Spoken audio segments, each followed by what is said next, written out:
What's up, VC? What's up, vinyl community? It's Dan, the Vinyl Geezer, hanging out with you for at least one more video. Hopefully everything's going good for you this weekend, as we're going to delve in this video right here.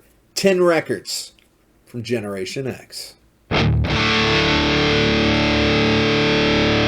actually, that's a lie right out of the gate. It's not 10 records from Generation X. It's actually about 7 records from Generation X. Maybe 6 for sure. The rest are records that Gen Xers surely listen to. Okay, so that's where we're going to go with this one. All right, so anyway, what inspired this? I don't know. I was on TikTok. I was doing the TikTok thing, and I saw some dude, and he's like, how come we're not talking shit about Gen X people? And I'm like, yeah, why don't anybody ever talk shit about Gen X people? And then there was like all these answers and explanations why you don't mess with Gen X or whatever.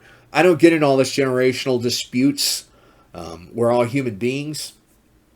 Some of my favorite people are from the baby boomers. Some of my favorite people are of the millennials and the zoomers and the Zs and whatever you guys. I mean, you know, we're all human beings, and I believe that we all have our faults, and we all have our positives and our negatives, if you will. Anyway, as you can see, once again, I'm incredibly prepared for my video, as usual. So getting into it, I thought I would bring up like 3 kind of alternative records that were kind of very popular amongst the people that I hung out with, amongst my fellow age Gen Xers in the 90s. So, you know, and we're going to focus mainly on the 90s on this one. But we will delve into some 80s stuff as well.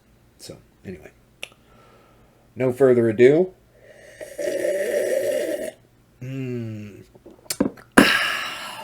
Let's talk about 1990. This band currently on tour, and I don't have tickets. Depeche Mode. Man, have you guys been watching their stuff? They've got Memento Mori just came out, and this will be the 3rd video where I've mentioned Depeche Mode in a row. I just can't stop talking about them. I love Depeche Mode, partly because of this record, mainly because of this record. This was the record that introduced me to them. This record has it all.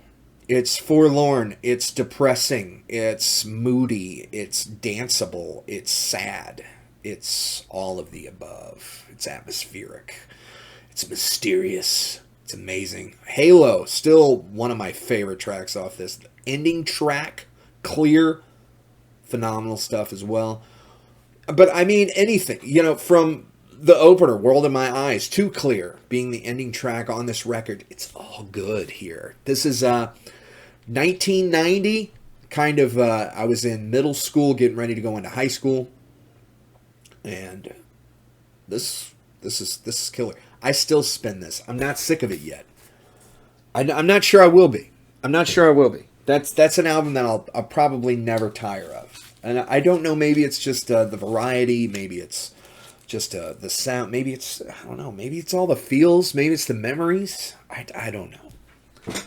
The second album, in the kind of alternative music that we're gonna talk about, and you guys might be like, these guys alternative? Red Hot Chili Peppers, Blood Sugar Sex Magic, the Funky Monks themselves, and the best record they ever put out, in my opinion.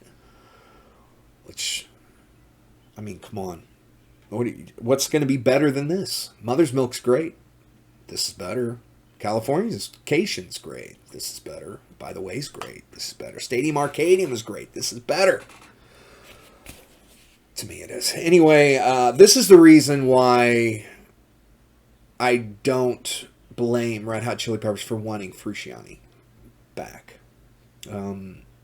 I know there's a lot of people that love Josh Klinghoffer, and I'm one of those people that love Josh. But Josh is working. Josh is... it might have been good for Josh to get out of Red Hot Chili Peppers, honestly. He's playing with Eddie Vedder. He's playing with Pearl Jam. He's on tour with Jane's Addiction. You know, which nothing shocking could have easily been here. Ritual de lo Habitual. I'm not saying that right. That could have easily been in this list. But also, disclaimer, this I'm pulling from my own collection, which is more of a curated collection. It's not just a collection of, like, you know, I don't collect just to accrue records. I collect, I want records that I'm going to know that I'm going to listen to. And I just haven't got around to Jane's Addiction yet. They're not that easy to find. So anyway, but yeah, Josh is doing fine. He's gonna be okay. Trust me. Red Hot Chili Peppers. Let's talk about this one. Blood Sugar Sex Magic, Under the Bridge, of course, the big hit from this. Breaking the Girl was big. What else was? What I Got You Gotta Give It to You. Let's Give It Away was really big on this. But some of my favorite tracks are Psycho Sexy, Funky Monks, of course, Power of Equality, the open track on this. It's just great. This is one of those records, guys. This is one of those records. It's top 10. It's a top 10 of all time to me. It's a desert island record, if you will. Probably Violator would be on that list as well. This next one, not so much one of my desert island records, but definitely a record that I enjoy every single song on, and even Surf Wax America. And that is Weezer and their Blue album from 1994. When I first heard Sweater Song, I was blown away. When I first heard Say It Isn't So, Say It Ain't So, I was blown away. Say It Isn't So. That would be Hall & Oates. Say It Ain't So. That would be Weezer. The first time I heard it, it's kind of a snapshot of like 1994, 1995. I would have been like 19, 20-ish when this album came out, and what a gas, man! This album is so much fun. I mean, it's just great. Weezer Blue album. You know, everybody knows Buddy Holly on here, but you know, My Name Is Jonas, Sweater Surf, Say It Ain't So, In the Garage. Come on, man, that's a killer song too. I even like Surf Wax America, which a lot of people don't. And I understand why. It's not the best song on this record. It's probably the worst song on this record, but it still has a place in the Geezus Hot. All right? This next album, talk about place in my heart. I hate this record. And one day, I'm going to do a video about it. And this would hardly be a Vinyl Geezer video without talking about like Depeche Mode or Metallica. I mean, let's talk about Metallica. I love Metallica. But this album, Metallica's my favorite band. This album, I hate this record. You guys are going to go, he's going to pull out Load or Reload. Nope. Pull out the Black Album. And I don't want to get into it right now because I'm gonna end up devoting an entire video to this. It might not be the longest video. It might be my longest video. I don't know. I could ramble on and on about Metallica's Black Album. Let's just say that the day this dropped, I lived in a little rural town. I grew up in St. Charles and we moved into a rural town, and they didn't even have like MTV or anything. I knew nothing of this record. I'd never heard Enter Sandman. It was on MTV, but I had never heard it. So we didn't have things like YouTube. Our generation didn't have things like YouTube. But anyway, speaking of Gen Xers, we didn't have the internet. We had encyclopedias. That's right. But anyway, I had no idea what was on this record, what to expect. I just knew it was going to be Metallica. When I put it on, I was not disappointed. I wasn't disappointed at all. This album kicks ass from start to finish. I love it, and I hate it. And I just hate it. And I just love it. Of Wolf and Man, I love it. Through the Never, I love it. Sad but True. If I had to pick a song for someone who's never heard Metallica, a song that would sum up some Metallica, I would pick Sad but True. Because I think that's a good entry point. And I think this album was an entry point for a lot of people. The Black Album from Metallica. One of these days, I'll talk about it. I don't want to get into it right now. We'll be here for hours. But one of these days, I am going to devote an entire video to that record. I do have a Metallica video that's going to be coming up that I'm doing with a friend. So, hopefully soon. Still waiting on my copy of 72 Seasons to show up at the record store before I go pick it up and listen to it in its entirety. I'm kind of saving it for that. I've listened to like Lux Eterna. I heard If Darkness Had a Sun, and yeah, I saw that on Kimmel the other night. It was really good. I liked that version a lot better than I liked the other. I liked the cut down intro of that. I did feel that it went on a little bit. So if you notice, with Metallica, we're getting into some hard rock. We're getting into some metal. Okay? So these next two are going to be in that vein. And an album that I just adore. Skid Row's 1989 album, Skid Row. Why am I mentioning this? This is a Gen Z record all the way. I guarantee you, guys my age, girls my age, I was born in 75, you guys heard this at every school dance they played. I Remember You. And every time I hear that song, it just brings back the feels and the memories. But this is also just a great album, regardless. I think this was an album that was embraced both by metalheads and by people who only liked hair metal at the time. Piece of Me, 18 in Life, Youth Gone Wild, I Remember You, Skid Row, 1989, and their killer debut record. Absolutely love this album. And look at them, man. They look so cool. Rachel Bolan had that thing. Is it Rachel Bolan that had that? Was that the guy that had that thing? Yeah, it was Rachel Bolan. He had that nose piercing that went to his ear, and I was like the coolest thing in the world. Skid Row was awesome. I guess they still are awesome. I haven't listened to the new record. Unpopular opinion, or a popular opinion, I don't know. Skid Row is just not Skid Row without Sebastian. I said it. All right, anyway. From one guy that can peel paint off of walls with his voice to another guy who could peel paint off of walls with his voice. My most coveted.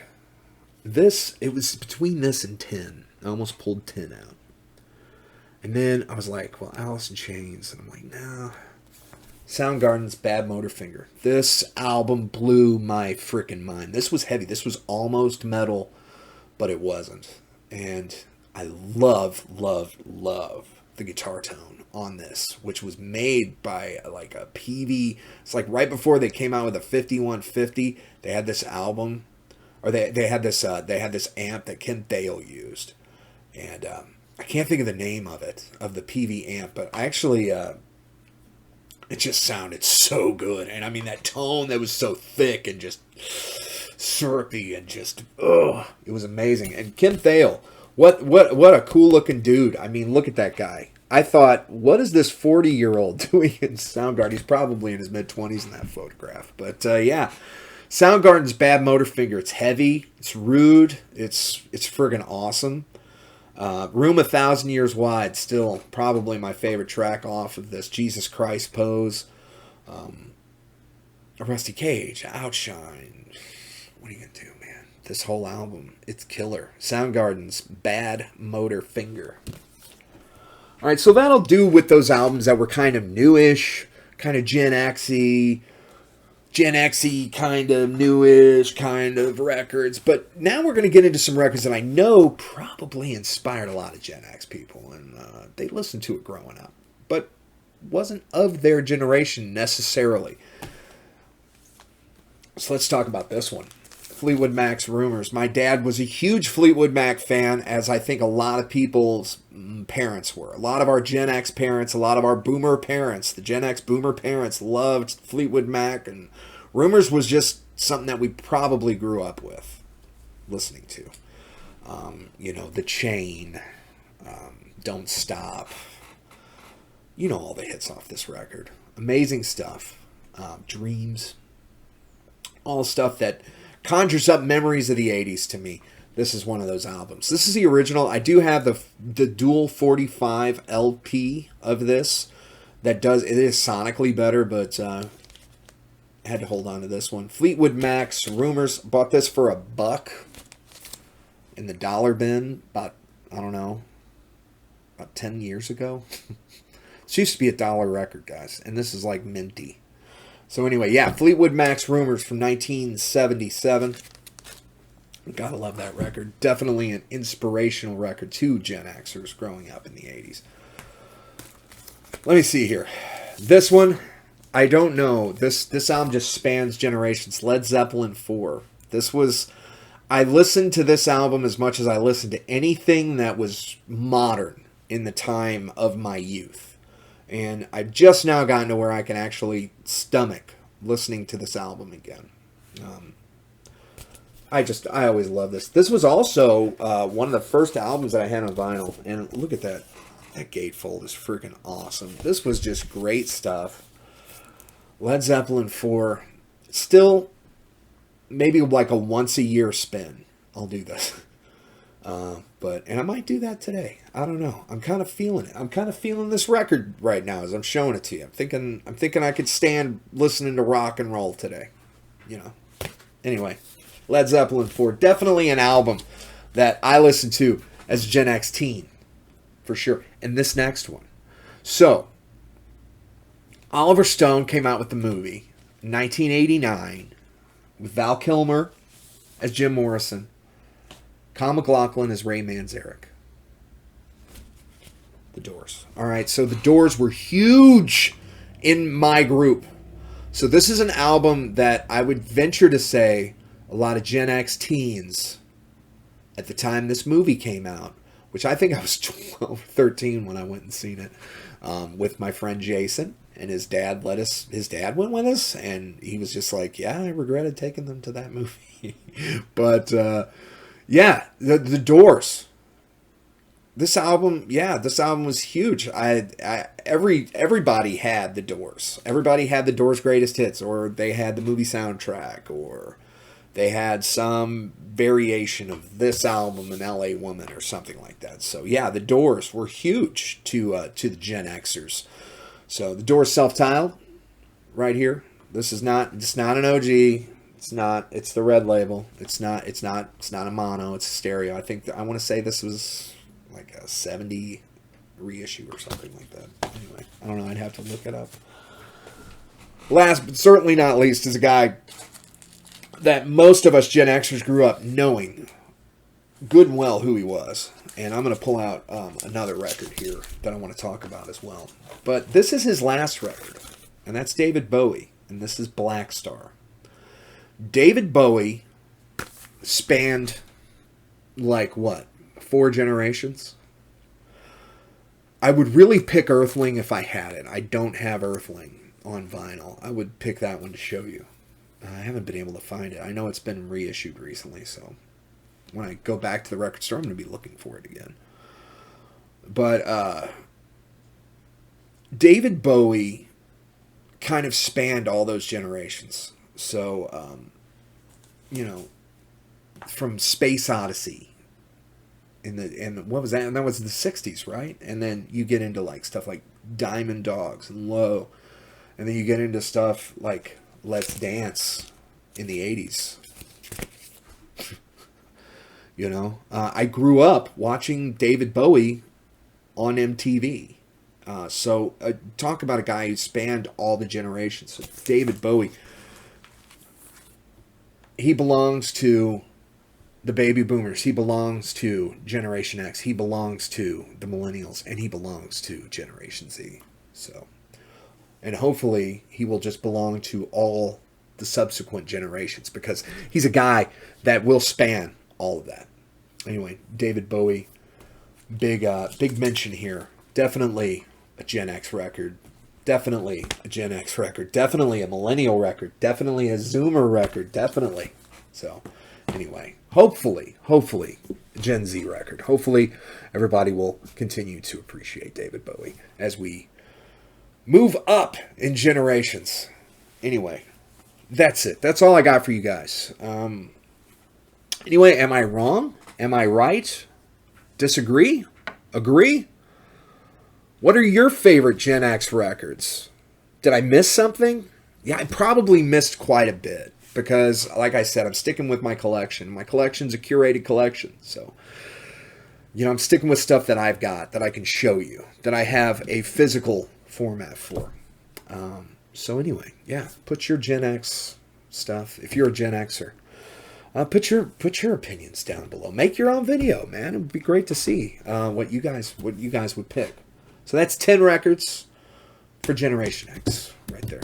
Anyway, if you guys made it this far, go ahead, like the video, sub if you haven't subbed. See this video right here? This is for you. Watch this one. Watch this video. That one's for you. That is your algorithm. And right here, you could sub to Gaze and give him some watches, all right? Take it easy. Keep digging them records. I love you all. Peace. Have a great rest of your weekend. Talk to you guys later. Bye-bye.